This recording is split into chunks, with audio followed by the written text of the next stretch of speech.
ça va vous intéresser. Pierre Lescure, ça va intéresser le papa que vous êtes. Oui, puisque mardi soir, après avoir donné le bain à mon fils, après l'avoir nourri, mis en pyjama, l'avoir bercé doucement, il a 10 mois, voilà, aujourd'hui même.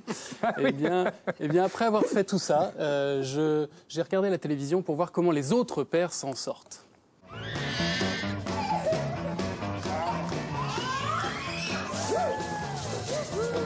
Oh, je t'aide. On stoppe là. On y va, c'est bon. Là, franchement, ça m'a saoulé. Et pourquoi tu parles tout fort? Non. Oh là là là.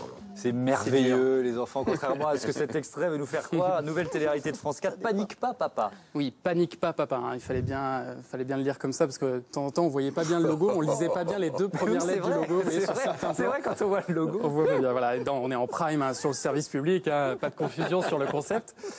Et l'idée, c'est un peu comme Une semaine sans les femmes qu'avait fait France 2 il y a quelques années. Les femmes s'en vont et laissent les hommes gérer eux-mêmes la maison. Sauf que là, ils vont un petit peu plus loin sur France 4 dans le côté télé-réalité, puisque les 4 papas sont réunis avec tous leurs enfants dans une même maison. Dans la même maison, d'accord. Sous l'œil des caméras et sous l'œil des mamans qui les examinent au quotidien. Cauchemar. Le temps que je vais décharger la voiture, vous faites attention à Enzo. Sûr, hein? D'accord. Yuri, qui ne garde jamais ses enfants, ne voit pas le problème de les laisser seuls. Non, il ferme la porte. Non, il les a laissés dans la chambre tout seul. Mais pourquoi il demande pas à un autre papa de venir Il y en a une qui saute sur le lit, qui tombe.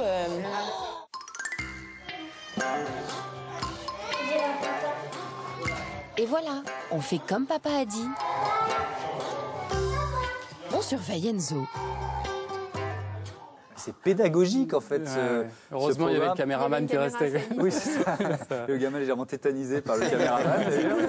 C'est assez drôle. En tout cas, le père, dans ce qu'on voit là, ne semble pas très doué, on va dire ça comme ça. Non, mais ça, vous savez, c'est aussi le côté très télé-réalité. Évidemment, il y a un casting avec des gens un peu stéréotypés, le papa poule, le papa cool, le papa stressé, et puis mon préféré, je crois, le bon gros glandeur. Je rentre à la maison, je me mets direction mon canapé. J'ouvre l'ordinateur, puis je regarde la télé. Lessive, repassage, vaisselle.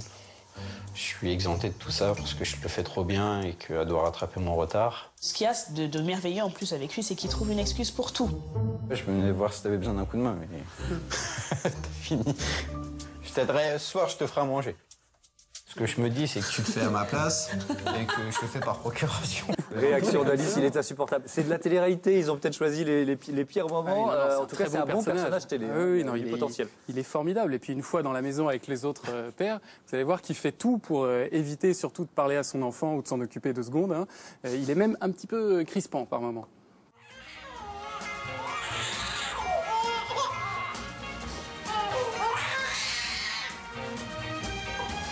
Et comme disait Jules Renard, n'écoutant que son courage, qui ne lui disait rien, il se garda d'intervenir. Alors, j'ai pas le décodeur des bébés pour la simple et bonne raison que je comprends pas quand ils pleurent.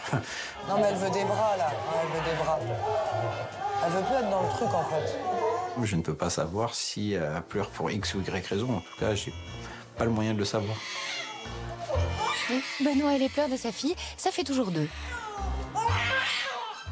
Voilà, il s'en va, il le laisse tranquille. Mais alors rassurez-vous, évidemment, comme toujours dans ce type de programme, il y a le personnage indispensable, le coach, qui vient. Et là, c'est un coach psychologue spécialisé dans la paternité. Ils sont allés le chercher en Suisse. Ça existe, oui, j'ai découvert ça. Apparemment, c'est le seul en Europe. Et il va apprendre un truc dingue à ce papa, c'est que parfois, quand son enfant pleure, il faut le prendre dans les bras. Ouais. Elle n'a rien à foutre de moi. C'est ce qu'elle est déjà en train de se dire. Donc tu la prends et tu...